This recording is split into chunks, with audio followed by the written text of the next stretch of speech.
Ok, dans cette vidéo, on va voir un peu comment pousser les pubs Facebook avec une approche complètement différente de ce que tu peux connaître sur les entonnoirs, on va dire, classiques pour aller générer des appels. Tu peux regarder la vidéo que j'ai faite déjà sur la pub Facebook. Elle va te donner déjà plus d'indications. Ici, on va aller plus loin sur les tendances, sur comment ça évolue, sur pourquoi on revient à une certaine façon de faire et en fait tout est cyclique. Et surtout après, je vais te donner des chiffres pour que ce soit clair pour toi sur est-ce que j'y vais, est-ce que j'y vais pas. Et si tu veux y aller, tu peux prendre rendez-vous avec moi pour voir comment on peut t'aider là-dessus. Ok. Donc tendance et évolution. Moi, je me suis lancé en 2015. Et les PPPC, ce que j'appelle les PPPC, c'est les petits produits pas chers. C'était à la mode, 2015, 2014. Les modes, c'est comme les PADDEF. Bon, les PADDEF, ça fait longtemps qu'ils sont pas revenus, mais tout est cyclique. Tout est cyclique. C'était à la mode, il y avait des petits produits sur les pubs Facebook. Moi, je me souviens, j'avais acheté à l'époque un petit produit sur la publicité Facebook, alors que je ne connaissais rien sur rien, et que des fois, on achète des produits alors que c'est pas du tout ce qu'il nous faut. Mais ça, c'est un autre sujet. Et pourquoi? Parce que l'info, elle n'est pas aussi importante qu'aujourd'hui. Ça commençait, bien sûr, Internet est déjà très riche, mais ça n'avait pas explosé. Il y avait encore des barrières à l'entrée, chose qui n'est plus vraie aujourd'hui. Et c'est pour ça qu'on voit pullulé ici et là des pseudo-spécialistes qui, en fait, te vendent du vent et te font amèrement regretter ton achat et ton investissement.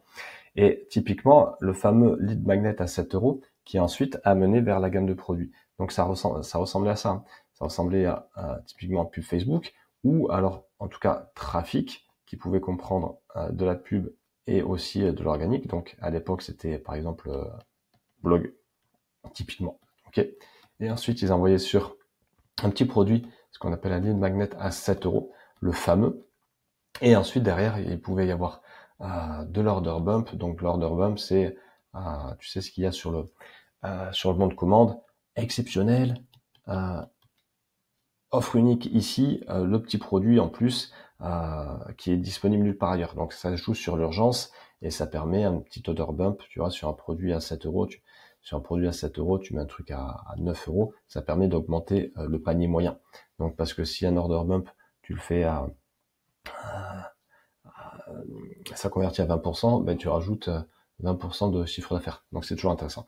Et après, ça pouvait envoyer vers donc une page d'upsell qui disait OK, c'est bon, ta commande est bien reçue, mais maintenant tu peux aller encore plus loin avec tel produit en gros c'est 1,5 fois 1,5 ou fois 2 le prix de l'ordre. OK. Voilà. Et ensuite comme ça, tu pouvais amener ton gars à travers toute ta gamme de produits. OK. Et c'est intéressant effectivement d'avoir une gamme de produits, même dans tes services. Hein. Nous, on a des clients qui font à la séance en one shot toujours parce qu'ils travaillent, par exemple, ils peuvent être kiné, hypno, etc. Mais après, là où on les fait bosser, c'est effectivement sur comment créer la valeur sur des offres plus importantes. Soit ce qu'on appelle en middle ticket, j'aime pas trop ce terme, mais c'est plus facile. Voilà, on va dire à 3 chiffres. Et après, ça peut aussi amener vers leur offre, on va dire leur offre phare à 4 chiffres. Ok.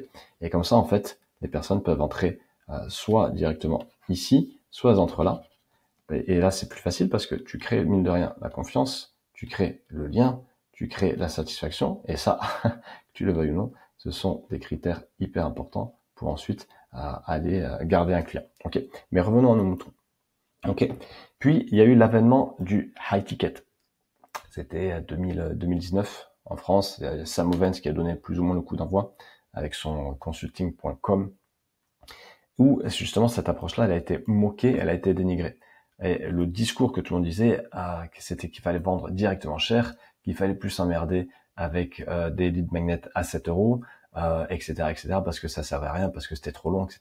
Et effectivement, les 2-3 premières années de high tickets ont été fast. Moi, personnellement, j'ai vu des personnes acheter et vendre des trucs, mais c'était complètement délirant. C'était à coup de 10, 12 000 balles. On sait même pas ce que j'achète, vas-y, on y va. C'était franchement du délire. Il y en a qui se sont gavés, il y en a qui sont un peu moins gavés, il y en a qui ont payé cher. Donc c'était assez fou. Et le funnel classique, c'était le suivant. Tu le connais, publicité qui envoie vers une LP, landing page, une page de capture, qui est ensuite envoyée sur une VSL, qui est ensuite envoyée sur un appel et qui est ensuite envoyée sur une vente. Ok. Transformer un inconnu en client en moins de 24 heures, c'était assez courant. Moi, ça m'arrivait régulièrement. C'est toujours possible. Alors attention, cette approche, tout fonctionne. Je pars du principe que tout fonctionne parce que c'est vrai. Et cette approche VSL, elle fonctionne toujours. Elle fonctionne toujours. Néanmoins, c'est plus difficile aujourd'hui. Et je vais te montrer les chiffres après. Là, je me suis noté ici, mais je vais te montrer les chiffres après. Non, je vais te le noter maintenant. Je vais te le montrer maintenant. Ok, on se concentre ici, pas sur celui du bas. En gros, donc là, on est vraiment en mode VSL. Donc VSL, campagne VSL. Imaginons que tu mets 1000 € de budget. Le CPC, c'est le coût par clic. Parce que donc tu as, rappelle-toi, tu as la pub. Rappelle-toi, tu as la pub, ensuite qui amène sur la page de capture, qui amène sur la page vidéo, qui amène sur l'appel. Ok. Donc la pub, c'est quelque part le plus important parce que si tu as une mauvaise pub, ça va engendrer des coûts par clic, c'est-à-dire combien tu payes un clic sur ta publicité. Voilà, c'est ça, c'est tout l'enjeu. Et en fait, c'est pour ça que la pub, c'est hyper important. Et va voir la vidéo sur la pub Facebook que j'ai faite sur qu'est-ce qui est important aujourd'hui. Parce que si tu arrives à avoir des coûts publicitaires moindres, mais forcément, ça va se répercuter sur tout le reste. Forcément. Parce que ton budget, soit il va exploser, soit tu vas avoir des coûts vraiment intéressants. Donc imaginons tu as un coût par clic de 1 €. Donc ça fait que pour 1000 € de budget, tu envoies 1000 personnes sur ta page de capture. En vrai, c'est un peu moins. Parce que faut compter 10-15% de pertes. Parce que tu as ceux qui sont dans le métro et ça capte mal. Tu as ceux qui sont impatients et qui n'y vont pas, etc. Donc tu as toujours une perte. Mais on arrondit les chiffres. Ok. Sur ces 1000 personnes qui arrivent sur la page de capture, il y a à peu près, la moyenne c'est 20%. Voilà, il est dit que un taux de conversion moyennement acceptable, c'est 20%. Si tu vas plus, forcément, c'est plus. Mais si tu es à 10%, là, il y a une couille dans le pâté. Ok. Donc, tu emmènes 200 personnes. Sur 200 personnes s'inscrivent et arrivent donc sur ta page vidéo. Une page vidéo, une VSL, c'est compris entre 3 et 10% de conversion. Donc, de conversion, c'est-à-dire combien cette VSL crée d'appels. Ok. Sachant que là, j'ai mis 10%, mais une VSL qui convertit à 10%, c'est très bien. C'est franchement très bien et c'est rare, ça demande du boulot. Ok. Donc, on reste sur des chiffres ronds. 200 personnes, ça veut dire qu'il y a 20 personnes qui vont prendre un appel. Et sur ces appels, tu vas convertir à peu près 25%, une personne sur 4. Donc, ça fait que sur 20 appels, tu vas convertir 5 personnes. Donc, tu vas avoir 5 clients. Donc, sur 1000 personnes qui ont cliqué sur ta pub, tu vas en convertir 5%. D'où l'entonnoir de vente. Ok. Tu as une offre à 2000 €, donc tu fais 5 fois 2000, tu fais 10 000 € de chiffre d'affaires, et donc tu as un retour sur investissement publicitaire, return on ad spent, de 10. Tu fais 10 000 divisé par 10. Ok, donc c'est pas mal, tu vois. C'est pas mal. Fois 10, c'est cool. Maintenant, imagine les chiffres avec un coût par clic à 2 €, donc fois 2. Donc tu as 500 personnes, tu en as plus de 100 qui s'inscrivent, tu en as 100, tu en as plus 20 qui prennent rendez-vous, tu en as 10. Et donc tu fais 5000. Mais maintenant, imagine, on fait, fois 2. Donc on fait 2. Donc là, il y a 500 €. Mais la landing page, on va la laisser à 20. Ok. Mais la VSL, elle est pas à 10, elle est à 3%. Donc 100, ça fera pas 10, ça fera 3. Tu vois. Et derrière, tu convertis à 25%. Donc en fait, 25 divisé par, par 4. Et, non, ça fait pas... par 4, en fait, t'as même pas un client, t'as 0,75. 0,75. Tu vois que l'idée là, ici, ça peut aller vite. Et donc, BCA, tu fais pas grand chose parce que 0,75 fois 1000, tu fais 750. Mais en vrai, t'as pas fait de vente, quoi. Tu vois. Donc t'as pas fait de vente. Donc t'as un ROI de 0,75. Donc t'es négatif. Donc tu vois que c'est pour ça que c'est hyper important et voilà, c'est là où je suis bon. C'est qu'en fait, à chaque fois, je dis ça à ceux avec qui j'échange, c'est qu'on optimise chaque étape, que ce soit sur une campagne publicitaire ou sur aussi ton approche, c'est que en fait, tu veux, et c'est pour ça que c'est hyper capital de connaître ces chiffres, parce que selon que là, ici, ça convertit pas à 20, mais à 10, c'est là que tu vas mettre l'effort. Si tu as un coût par clic de 3 €, c'est là où tu vas mettre l'effort. Ici, c'est là où tu vas mettre l'effort, ok? Et si tu ne connais pas tes chiffres, à chaque étape, tu ne sais pas qu'est-ce que tu peux améliorer. Donc, tu ne peux clairement pas y aller au dos mouillé. Ce n'est pas possible, c'est du suicide, c'est du suicide financier. Tu vas cramer ton budget parce que tu ne sais pas si ça marche, tu ne sais pas pourquoi. Si ça ne marche pas, tu ne sais pas pourquoi. Ok? Donc voilà, ok. Ça c'était l'idée, mais après il y a eu sophistication du marché. Tu l'as vécu, tu l'as senti toi aussi. Donc ça forcément ça a un peu moins marché. Et il a fallu rajouter voilà un appel avant un appel, de la relance, etc. Essayer autre chose, des challenges. Non. Donc parce qu'il y a eu trop d'abus, il y a eu trop d'arnaques, il y a eu trop de guignols, il y a eu trop de promesses non tenues, mais énormément. Il y en a encore aujourd'hui. Le marché petit à petit c'est pur, il répond aussi à des règles on va dire naturelles, mais ça n'empêche que ça fait des dégâts. Les clients, hein, c'est moi, c'est toi, c'est tout le monde, ils sont devenus de plus en plus sceptiques. Il y a une crise de confiance, il y a un cycle d'achat qui s'allonge. Avant, on pouvait transformer en 24 heures, c'est toujours le cas, mais c'est moins vrai. Et maintenant, c'est 3, 6, 9, 12 mois. Okay, moi, c'est pas rare que j'échange avec des personnes qui entrent dans mon écosystème, on va dire en décembre. Par exemple, là, je pense à quelqu'un, en décembre, elle a signé en avril. Une autre en février, elle a signé en avril aussi. Donc, ça s'allonge. Okay, d'où l'importance de justement entrer dans une logique de nurturing, et de voir long terme. Ok. Donc forcément la question c'est comment on ajoute du lien, parce que comment recréer la confiance. Et c'est pour ça que tu vois, c'est pas con de c'est pas con, tu vois, mine de rien, c'est pas con ça, là ce que j'ai dit tout à l'heure, la confiance, le lien, la satisfaction, avec justement les personnes à la séance. Et ceux qui font ça chez nous, ah oui, mais bon, tu peux pas continuer à vendre à la séance, mais en fait, si, si, ça marche pas mal.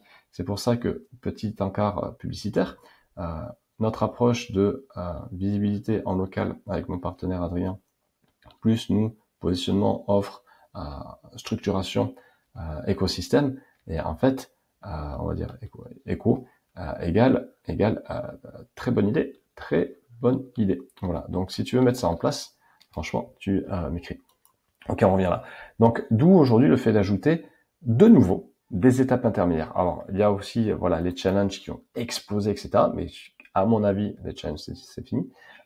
Créer des ateliers et donc créer des petits produits pour justement faire en sorte que la personne puisse goûter un peu qui tu es sans trop d'engagement. Voilà, entre 7 et 97 euros. Sans trop d'engagement, 99 si tu veux pas être truc marketeur. Sans trop d'engagement et pour entrer dans l'univers et pour se dire tiens lui il est sympa, il me plaît, tu vois. Et pour une autre raison aussi, tac, qu'est-ce que je voulais, ouais, comment le créer, on va y aller. Et aussi parce que en fait il y a quelque chose qui est vrai, c'est qu'avant on portait, il n'y a pas si longtemps, avant on portait quand même pas mal d'importance au contenu gratuit, mais maintenant avec l'avènement de l'IA, le gratuit est devenu cheap. Donc c'est pour ça que moi personnellement, sur des vidéos, là je vais en profondeur comme ça, sur le contenu écrit, je me prends beaucoup moins la tête. De temps en temps, je vais aller pousser de l'expertise, mais sinon c'est plus de l'opinion, c'est plus des retours, c'est plus vraiment du court. Je me prends beaucoup moins la tête à écrire des pavés parce que de temps en temps c'est important, parce qu'en fait je suis une logique vraiment qualité, no like trust, ok. Vraiment c'est de la rhétorique de base, je t'en parle régulièrement du KLT. Et c'est important. Mais à offre égale, on part toujours chez quelqu'un qui nous inspire le plus et que aujourd'hui, plus que jamais, et c'est ce qu'on pousse nous chez nos clients, c'est l'unicité plus l'expertise. Ok. Donc l'expertise, c'est comment créer la valeur, valoriser, mettre en avant, et l'unicité, c'est le positionnement et c'est forcément l'unicité. Donc ça veut pas dire pousser les coups de gueule, mais c'est qu'est-ce qui te rend unique, ok. Et c'est ça vraiment qui va vraiment permettre à ceux qui vendent leurs services de continuer ça, plus après bien sûr la bonne approche, la visibilité, le positionnement, l'offre, etc. Mais ça c'est hyper important. Donc tu regardes mes contenus par exemple sur Facebook, principalement sur Facebook, sur LinkedIn non, et sur Insta pas trop, mais principalement sur Facebook, c'est je suis cette logique là. Et les gens viennent me dire en privé, ah ouais mais j'aime bien ton côté direct, j'aime bien ton côté sans chichi, j'aime tes prises de position, etc. Tu vois, c'est assez nouveau pour moi, mais ça marche et surtout ça me prend beaucoup moins de temps et j'aime ça et ça me prend moins la tête. Ok. Donc et tu vois que on revient donc sur cette logique de petits produits et on revient, tiens ça remplit en vert, on revient sur une idée de cycle. Donc comment le créer ce petit produit? Il faut une promesse forte et réalisable. N'oublie pas qu'on est sur du trafic froid. Les gens ne te connaissent ni d'Ève ni d'Adam et surtout ils n'ont rien à secouer de toi et donc ils veulent vraiment une promesse forte mais à la fois pas non plus délirante, mais quand même forte et réalisable. C'est important de taper fort parce que j'en parle dans la vidéo sur les pubs Facebook, parce que sinon, en fait, c'est trop mou et tu ne vas pas capter leur attention. Parce que là, le mec, il est en double scroll sur son téléphone, il passe entre deux applis, WhatsApp, Messenger, Insta, il a sa télé allumée, il a les gamins qui braillent. Si tu n'arrives pas à capter son attention, c'est fini, ok? C'est triste dit comme ça, mais c'est la réalité. Ok. Comment le créer? Pour toi, facile à créer. Du contenu brut, du contenu non retravaillé. L'idée, c'est pas de faire du b-roll, du montage, etc., extraordinaire, etc. Non, c'est tu enregistres et c'est parti. Comme pour une vidéo YouTube. Typiquement, ça, je pourrais le mettre en petit produit.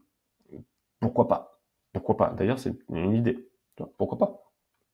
C'est un achat impulsif entre 1 et 97 euros que les gens font sans réfléchir à deux fois. Ou alors, voilà, 4. Plus c'est cher, plus on va prendre le temps de réfléchir. C'est un problème spécifique, résolu en 7 jours ou moins, ou alors de vraiment de façon légère. Julien, que j'ai accompagné justement sur le lancement de son produit, qui maintenant cartonne. Quand on s'est arrêté, il était à 30 000 euros par mois, maintenant il a plus. Son produit, c'est en 4 fois 30 minutes par semaine. Voilà, 4 fois 30 minutes par semaine, c'est jouable, et 2 mois en tout.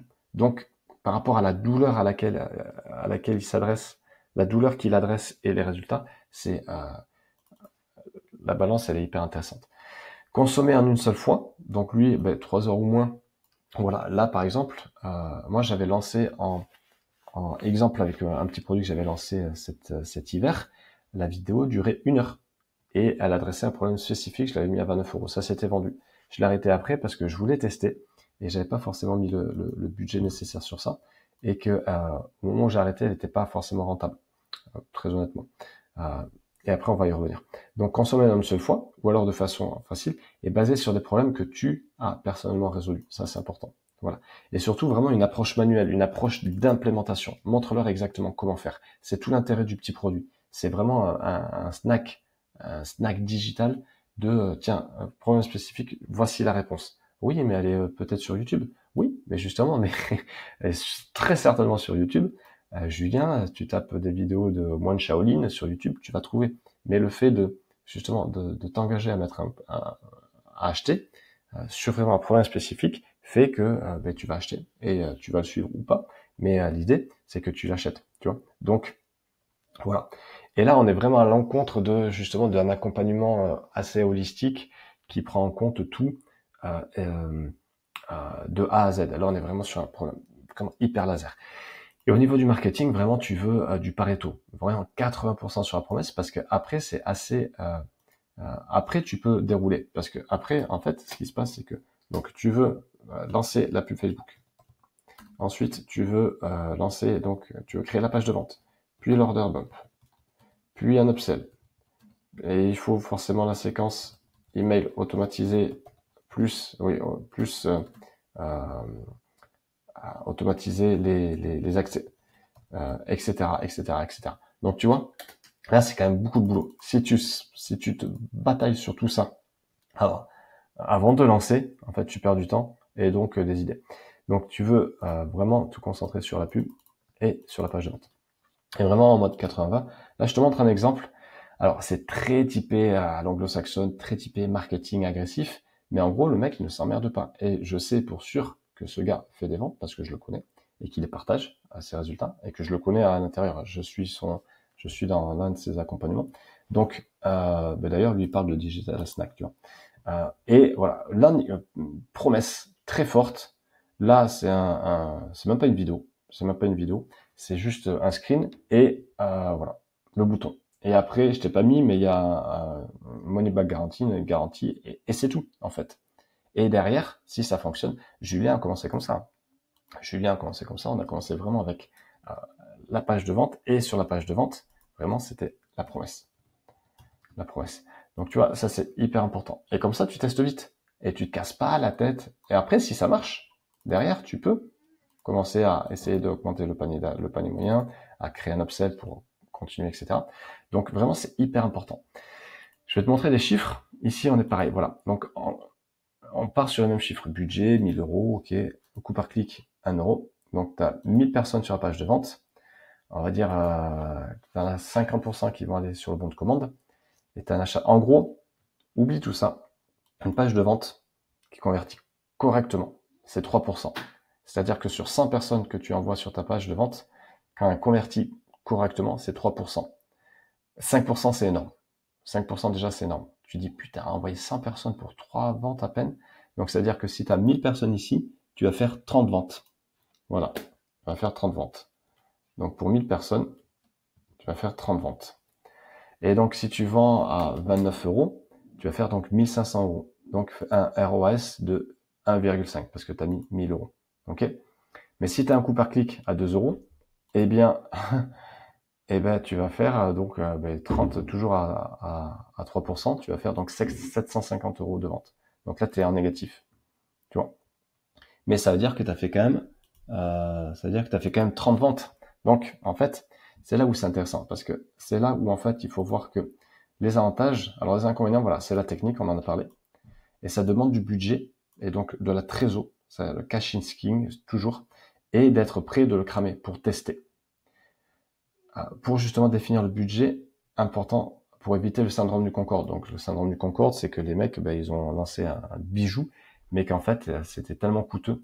Par contre, ils ont mis du temps à le stopper. Et en fait, c'était un gouffre financier parce qu'ils ne se sont pas dit, OK, à un moment, on arrête. C'est comme au poker. Moi, j'ai bossé dans une boîte de gaming. À un moment, il faut savoir se coucher au poker. Parce que si tu surenchéris et qu'après tu surenchéris, tu te fais plus. Il faut savoir se coucher. Et là, c'est pareil. Tu te dis, tiens, je vais tester ce produit. Je mets X euros sur la table, sachant qu'en dessous de 500, ça va être juste. Comme ça, je teste. Surtout, je suis au clair sur mes chiffres et comme ça, je vois. Et surtout, l'idée, c'est est-ce que je peux me le permettre en termes de trésor, parce que est-ce que je suis prêt à mettre 1000 euros et à récupérer que 750 euros. Mais par contre, là où c'est intéressant, c'est que j'ai gagné 30 clients. C'est pas 30 prospects vaguement intéressés, c'est 30 clients qui ont montré un signe d'intérêt fort, à savoir l'achat. Donc, à toi derrière de faire en sorte qu'ils tombent dans ton écosystème pour ensuite pour les nourrir, les nurturer, pas trop, pour les garder au chaud et faire en sorte de les transformer en clients sur ton offre phare. Tu vois. Parce qu'imagine, sur ces 30 clients, tu en signes même qu'un seul à, je sais pas moi, 2000 euros, et bien c'est plus 750 euros, c'est 2750 euros que tu fais. Sur 1000 euros de budget, tu fais donc fois 2,75. Et c'est là où c'est rentable. Certes, sur une plus longue période. Donc, d'où l'importance d'avoir de la trésor. Tu vois l'idée? C'est hyper important. Voilà. Donc, les avantages, c'est que tu crées des acheteurs, tu mets en place un système qui s'auto-alimente. Ça demande du boulot et c'est vraiment sur une vision long terme. Et ça remplit la base de personnes très qualifiées pour ensuite qui vont acheter tes produits. Ok? Donc, l'idée, elle est là. Voilà un peu, comme ça, tu as vraiment des idées claires sur ce que tu veux lancer, ce que ça comprend, ce que ça demande, etc. Quoi qu'il arrive, tu ne sais jamais. L'important, c'est, voilà, les chiffres, c'est montré. L'important, c'est toujours de tester. C'est toujours d'être agile et rapide. Ça veut pas dire se faire n'importe quoi, mais agile et rapide et ne pas en faire une affaire personnelle, mais après, justement, garder les chiffres en tête pour ensuite améliorer. Ok, réitérer. C'est vraiment ça l'idée. D'accord? Donc, mais sur cette idée de créer un petit produit pas cher, voilà où ça joue. Donc, en gros, ce que tu veux, c'est un compte publicitaire. Donc, tu vas sur ads, tu vas sur business.facebook.com. Donc, est-ce que tu as accès à ton business Facebook? Et ensuite, tu veux un outil type System.io pour créer une page de vente rapide. Et encore une fois, vraiment un truc tout simple. La promesse, c'est le plus important. La promesse, c'est le plus important. Et après, voilà, juste pour automatiser ça, bien sûr, l'accès. Et puis, c'est tout. Et après, derrière, définir ton budget en amont. Et après, si ça marche, si ça marche, tu continues. Mais de toute façon, rien ne va tourner de façon purement automatique. Ce n'est pas vrai. Parce qu'il faut gérer les pubs, parce que forcément, la page de vente, tu vas l'améliorer. Si elle est à 2,5, c'est pas mal, mais bien sûr, tu veux l'optimiser pour l'amener à 3, 3,5, 4. L'order bump, tu vois si ça marche pas. Donc, tu joues aussi sur l'order bump. Pareil pour l'upsell. Séquence email. Et après, derrière ton écosystème, tu les envoies peut-être sur un groupe Facebook. Comment aussi, derrière, tu les nurtures. Est-ce que tu les appelles, etc. Tu vois, donc, forcément, c'est ton business. Donc, si tu veux rien glander, tu te mets au RSA et t'attends que ça passe. Voilà, ou t'attends le revenu universel, encore mieux, d'ici quelques années. Ok, voilà, je pense qu'on est bon. Dis-moi ce que tu as pensé de la vidéo. Prends rendez-vous si tu veux voir comment nous, on peut t'aider. Parce que clairement, sur ça, on peut t'aider. Ça, c'est quelque chose que je maîtrise. Je fais des pubs depuis... je suis pas un gros ad spender. C'est-à-dire, je mets pas 15 000 balles par mois. Mais j'ai des pubs rentables depuis fin 2020. Donc, je sais où ça se joue. Je connais les chiffres surtout. Et je peux t'aider à la fois sur la technique et sur la mise en place. Ok, donc, prends rendez-vous. Laisse-moi un commentaire et je te dis à la prochaine.